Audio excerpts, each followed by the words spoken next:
CNN Indonesia Breaking News. Salam kebajikan.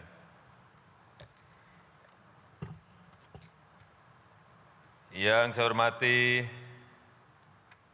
Wakil Presiden Republik Indonesia,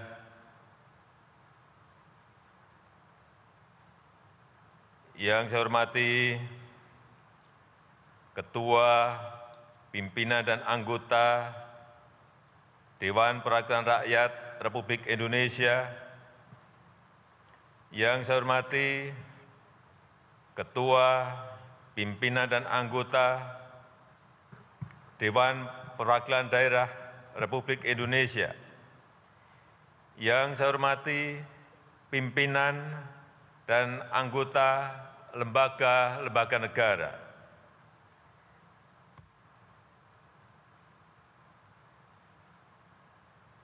yang saya hormati Ibu Hajah Megawati Soekarno Putri, Presiden kelima Republik Indonesia, yang saya hormati Bapak Susilo Bambang Yudhoyono, Presiden ke-6 Republik Indonesia, yang saya hormati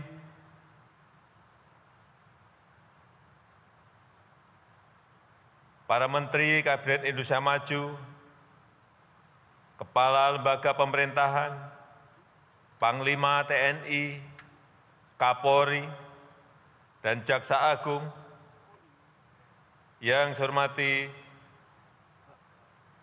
hadirin sekalian yang berbahagia, serta saudara-saudara sebangsa dan setanah air.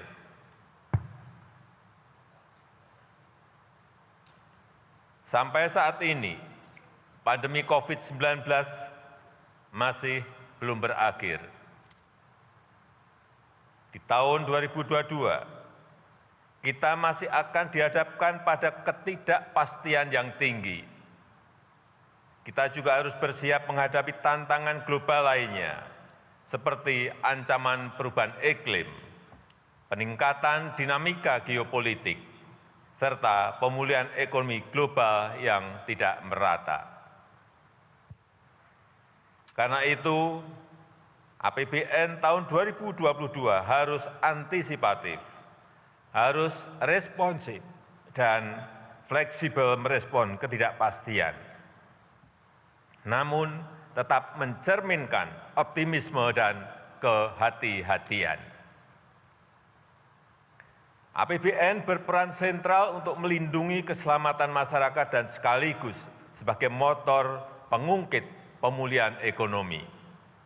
Sejak awal pandemi, kita telah menggunakan APBN sebagai perangkat kontrasiklus, mengatur keseimbangan rem dan gas, mengendalikan penyebaran COVID-19, melindungi masyarakat yang rentan, dan sekaligus mendorong kelangsungan dunia usaha.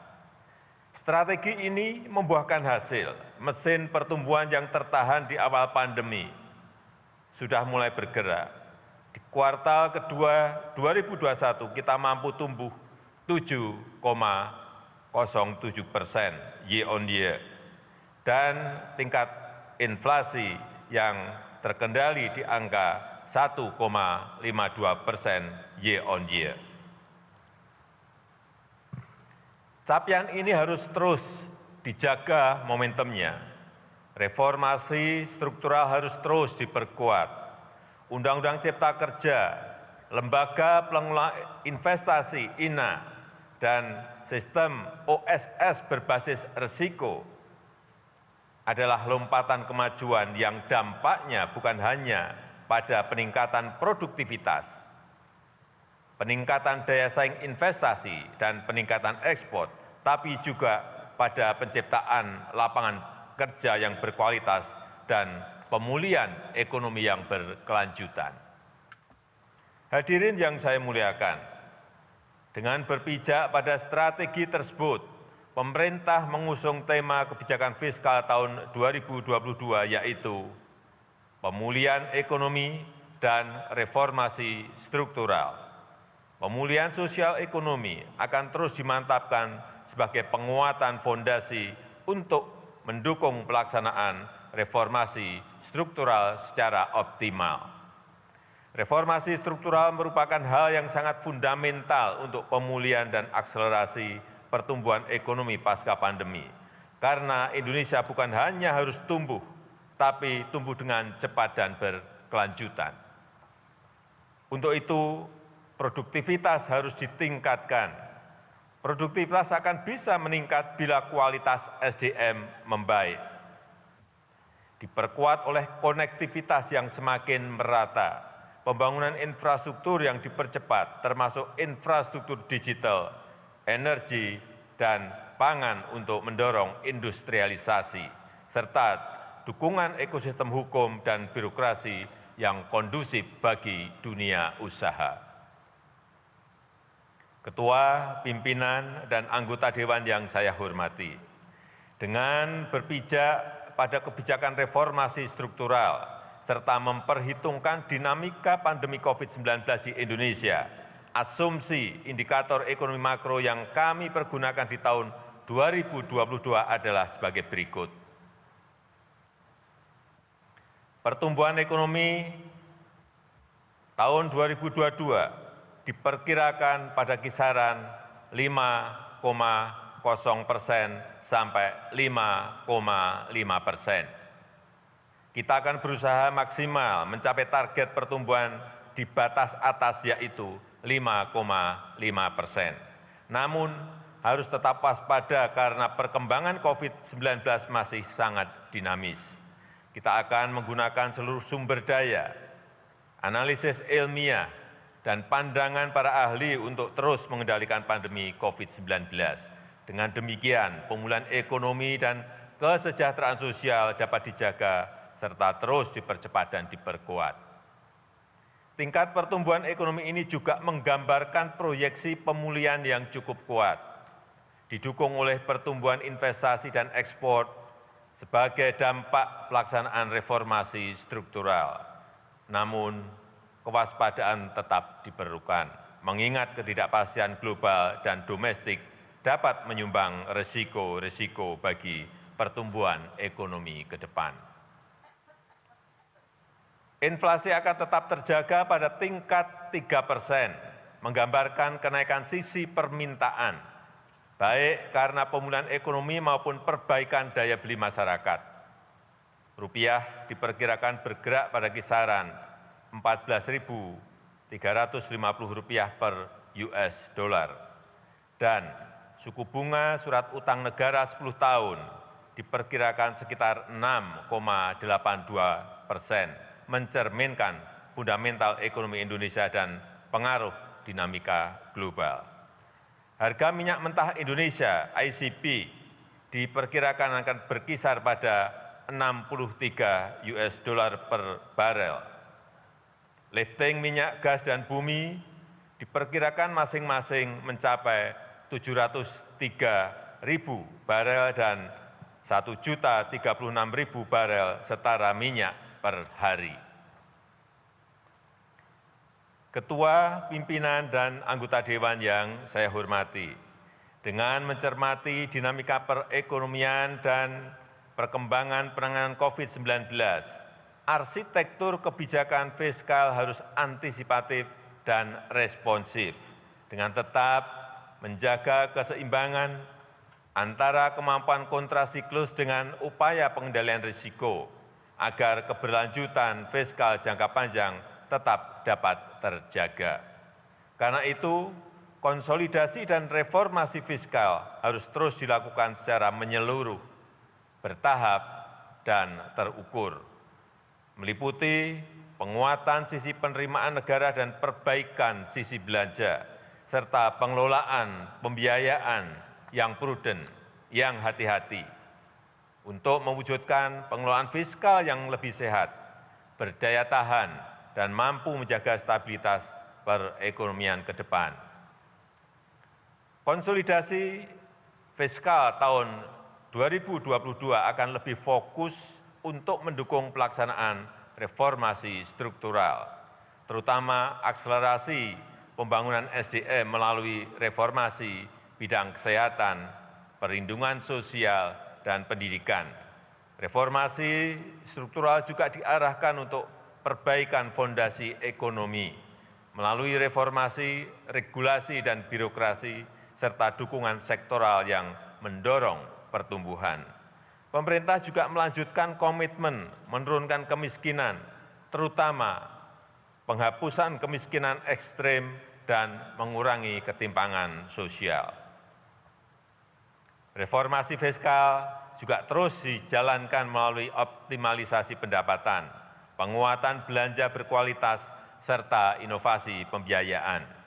Upaya optimalisasi pendapatan ditempuh melalui penggalian potensi, perluasan basis perpajakan, peningkatan kepatuhan wajib pajak, dan optimalisasi pengelolaan aset serta inovasi layanan. Dengan demikian, angka rasio perpajakan dapat diperbaiki untuk penguatan ruang fiskal dengan tetap melindungi kepentingan rakyat kecil. Upaya penguatan belanja berkualitas dilakukan melalui pengendalian belanja agar lebih efisien, lebih produktif, dan menghasilkan multiplier efek yang kuat terhadap perekonomian, serta efektif untuk mendukung program prioritas dan peningkatan kesejahteraan masyarakat. Inovasi di sisi pembiayaan difokuskan untuk mendorong pembiayaan yang fleksibel dan kehati-hatian melalui kerjasama pemerintah dan badan usaha yang lebih terintegrasi dalam pembiayaan infrastruktur, penguatan peran lembaga pengelola investasi, serta pendalaman pasar obligasi negara. Selain itu, kebijakan fiskal tahun 2022 juga diarahkan untuk memberikan fondasi yang kokoh untuk konsolidasi fiskal, menuju ke defisit maksimal 3% terhadap produk domestik bruto pada tahun 2023.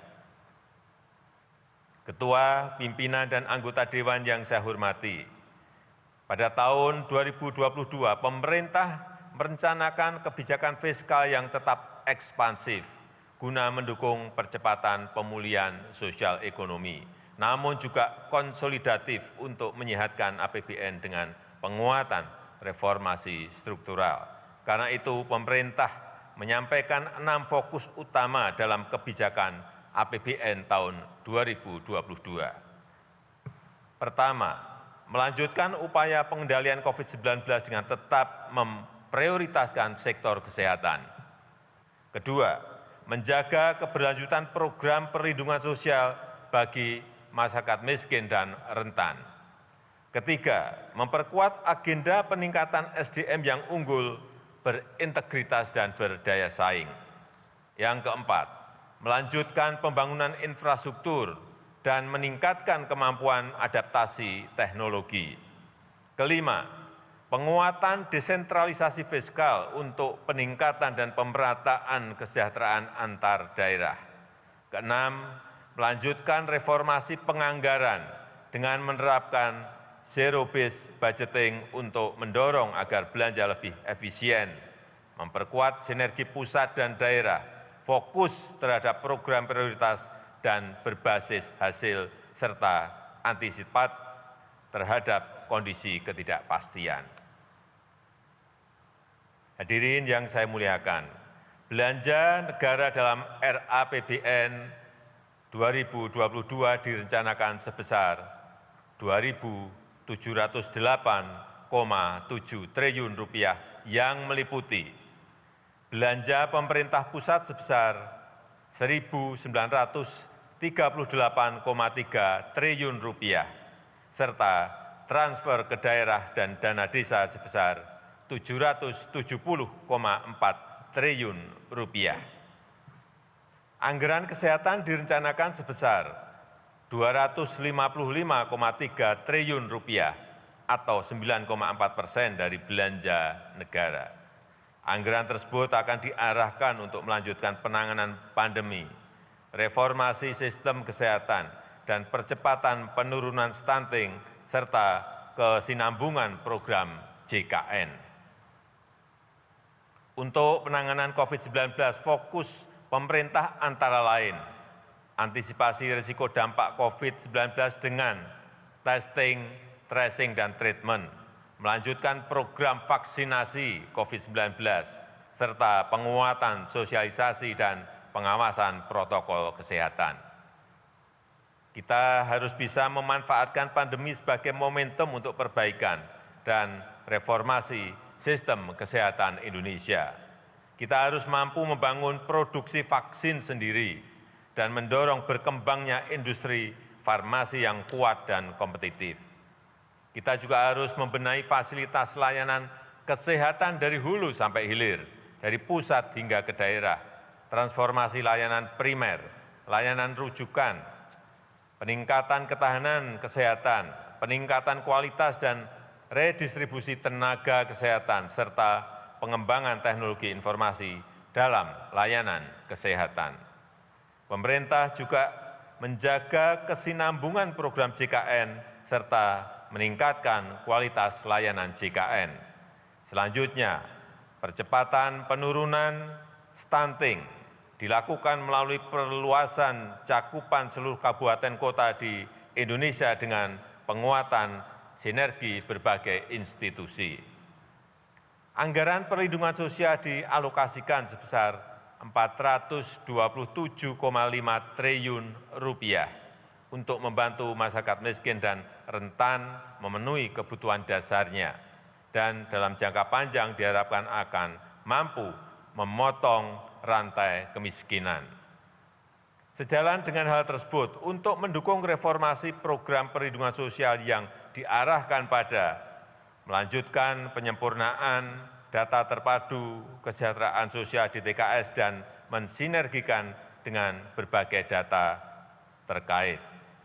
Mendukung reformasi perlindungan sosial secara bertahap dan terukur. Mendukung program jaminan kehilangan pekerjaan sesuai dengan Undang-Undang Cipta Kerja, serta peningkatan kualitas implementasi perlindungan sosial dan pengembangan skema perlindungan sosial adaptif. Untuk peningkatan produktivitas dan kualitas SDM disiapkan anggaran pendidikan sebesar Rp541,7 triliun. Pembangunan SDM tetap menjadi agenda prioritas kita. Indonesia harus bisa memanfaatkan bonus demografi dan siap menghadapi disrupsi teknologi. Kita harus menyiapkan SDM yang produktif, inovatif, dan berdaya saing global, dengan tetap mengamalkan nilai-nilai Pancasila, berakhlak mulia, dan menjaga jati diri budaya bangsa. Kebijakan diarahkan untuk melanjutkan reformasi pendidikan dengan penekanan pada 3 hal. Peningkatan kualitas SDM melalui penguatan PAUD dan sekolah penggerak, pemerataan sarana prasarana pendidikan, serta menyelesaikan mismatch pendidikan dengan penguatan pendidikan vokasi, pengembangan riset, terapan, dan inovasi yang tersambung dengan industri dan masyarakat, program magang dan teaching industry, serta pelaksanaan program Merdeka Belajar. Pemerintah berkomitmen untuk memperkuat investasi pemerintah di bidang pendidikan antara lain, mendukung perluasan program beasiswa, adopsi teknologi informasi dan komunikasi, pemajuan kebudayaan, penguatan perguruan tinggi kelas dunia, dan pengembangan riset dan inovasi. Pembangunan infrastruktur dianggarkan sebesar Rp384,8 triliun. Pembangunan infrastruktur diarahkan untuk mendukung penguatan penyediaan layanan dasar, mendukung peningkatan produktivitas melalui infrastruktur konektivitas dan mobilitas, menyediakan infrastruktur energi dan pangan yang terjangkau andal dan memperhatikan aspek lingkungan, serta pemerataan infrastruktur dan akses teknologi informasi dan komunikasi. Untuk mendukung target pembangunan infrastruktur, strategi memadukan anggaran dengan bauran pendanaan akan terus dilakukan. Skema KPBU menjadi model pembiayaan yang terus ditawarkan. Bauran pendanaan antara kementerian, lembaga, BUMN, dan swasta akan terus diperkuat. Pada tahun 2022, anggaran transfer ke daerah dan dana desa direncanakan sebesar Rp770,4 triliun yang akan difokuskan pada meningkatkan kualitas belanja daerah agar terjadi percepatan dalam peningkatan dan pemerataan kesejahteraan, melanjutkan kebijakan penggunaan DTU untuk peningkatan kualitas infrastruktur publik daerah, pemulihan ekonomi di daerah, pembangunan SDM pendidikan, dan penambahan belanja kesehatan prioritas, meningkatkan efektivitas penggunaan DTK melalui penyaluran DAK fisik berbasis kontrak dan DAK non-fisik untuk mendorong peningkatan capaian output dan outcome serta mendukung perbaikan kualitas layanan. Melanjutkan penguatan sinergi perencanaan penganggaran melalui peningkatan harmonisasi belanja kementerian, lembaga, dan TKDD, serta memprioritaskan pembangunan dana desa untuk pemulihan ekonomi di desa melalui program perlindungan sosial dan kegiatan penanganan COVID-19 serta mendukung sektor-sektor prioritas. Pemerintah juga akan terus melakukan penguatan quality control terhadap TKDD agar terjadi perbaikan dan pemerataan layanan publik di seluruh pelosok tanah air, serta untuk memastikan program prioritas nasional yang dilakukan pemerintah daerah berjalan efisien, efektif, transparan, dan berkeadilan. Penajaman juga kita lakukan dalam pengelolaan dana otonomi khusus Papua dan Papua Barat. Lahirnya Undang-Undang Nomor 2 Tahun 2021 membawa angin segar perubahan pengelolaan dana otonomi khusus yang lebih baik. Perpanjangan dan peningkatan besaran dana otsus menjadi 2,25% dari plafon dana alokasi umum nasional, disertai dengan perbaikan dan penajaman kebijakan dalam skema pengalokasian, penyaluran, dan tata kelola dana otsus. Upaya itu diharapkan memberikan dampak signifikan bagi peningkatan kesejahteraan masyarakat di tanah Papua. Berbagai kebijakan belanja negara secara keseluruhan diharapkan dapat mendorong tercapainya sasaran pembangunan pada tahun 2022, yakni tingkat pengangguran terbuka 5,5 sampai dengan 6,3%. Tingkat kemiskinan di kisaran 8,5 sampai dengan 9,0%, dengan penekanan pada penurunan kemiskinan ekstrim. Tingkat ketimpangan rasio Gini di kisaran 0,376 sampai dengan 0,378, serta indeks pembangunan manusia di kisaran 73,41 sampai dengan 73,46.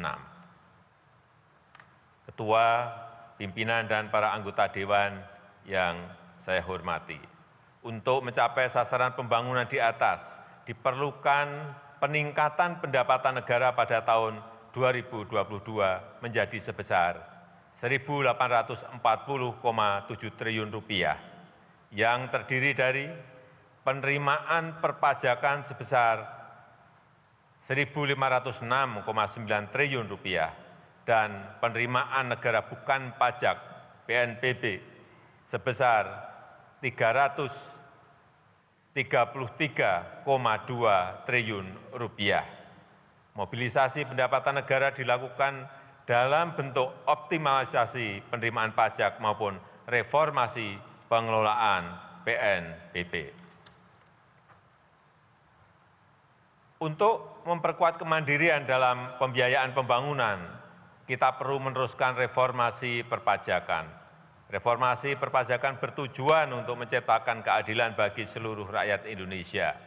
Reformasi perpajakan tersebut dilakukan melalui perluasan basis pajak, peningkatan kepatuhan, serta perbaikan tata kelola dan administrasi perpajakan dalam rangka meningkatkan rasio perpajakan.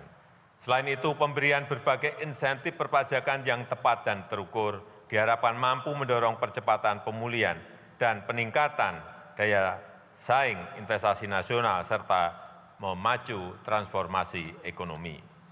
Sementara itu, untuk peningkatan PNBP terus dilakukan melalui perbaikan proses perencanaan dan pelaporan PNBP dengan menggunakan teknologi informasi yang terintegrasi, penguatan tata kelola dan pengawasan PNBP, optimalisasi pengelolaan aset, intensifikasi penagihan dan penyelesaian piutang PNBP, serta mendorong inovasi layanan dengan tetap menjaga kualitas dan keterjangkauan layanan.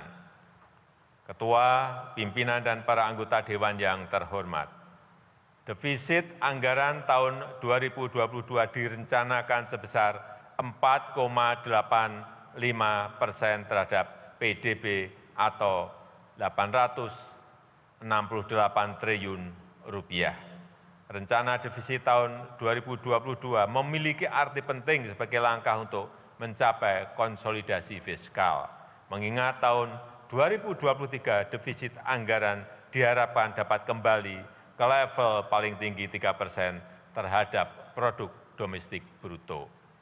Defisit anggaran tahun 2022 akan dibiayai dengan memanfaatkan sumber-sumber pembiayaan yang aman dan dikelola secara hati-hati dengan menjaga keberlanjutan fiskal. Komitmen untuk menjaga keberlanjutan fiskal dilakukan agar tingkat utang dalam batas yang terkendali. Hadirin yang saya muliakan,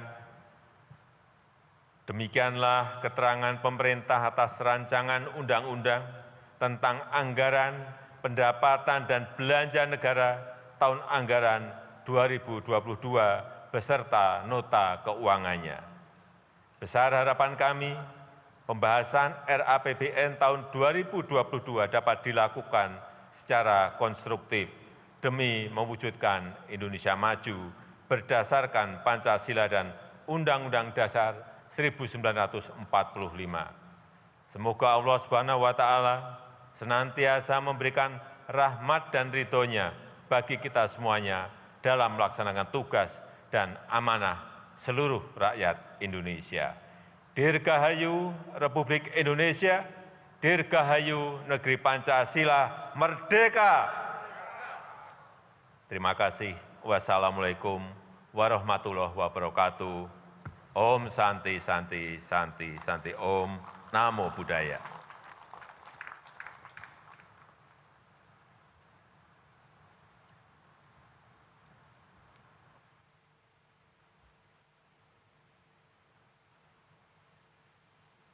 Baik, itu tadi pidato Presiden Republik Indonesia terhadap RUU APBN tahun anggaran 2022 dan tadi disebutkan bahwa untuk RUU APBN 2022 rencana anggaran pendapatan dan belanja negara dengan belanja negara sebesar 2.708 triliun rupiah dan pendapatan sebesar 1.840 triliun rupiah. Tadi juga Presiden Jokowi menyebut bahwa pada tahun 2022 tahun depan defisit anggaran akan lebih melebar yaitu 4,85% terhadap PDB. Dan kemudian pada tahun 2023 pemerintah akan berupaya untuk menekan defisit APBN sehingga mencapai 3%. Selain data-data indikator APBN tersebut, Presiden Jokowi tadi juga menyebutkan beberapa indikator lainnya. Salah satunya adalah pertumbuhan ekonomi Indonesia pada tahun 2022 nanti diprediksi akan ada di posisi 5 hingga 5,5%. Di mana posisi APBN tahun 2022 nanti akan banyak sekali dipengaruhi oleh ketidakpastian ekonomi global, diantaranya bagaimana konflik yang sedang berlangsung di Timur Tengah dan juga bagaimana saat ini negara-negara maju, negara-negara yang sedang mengalami proses pemulihan ekonomi dari pandemi COVID-19. Sehingga Presiden berharap agar nantinya APBN kita masih akan terus bisa melakukan langkah antisipatif dan juga responsif terhadap segala perubahan yang ada sekaligus memberikan efek counter cyclical atau counter siklus terhadap berbagai dinamika yang terjadi akibat pandemi COVID-19 yang mempengaruhi ekonomi dan juga kesejahteraan masyarakat Indonesia. Dan CNN Indonesia Breaking News masih akan kami lanjutkan usai jeda, tetaplah bersama kami. CNN Indonesia Breaking News.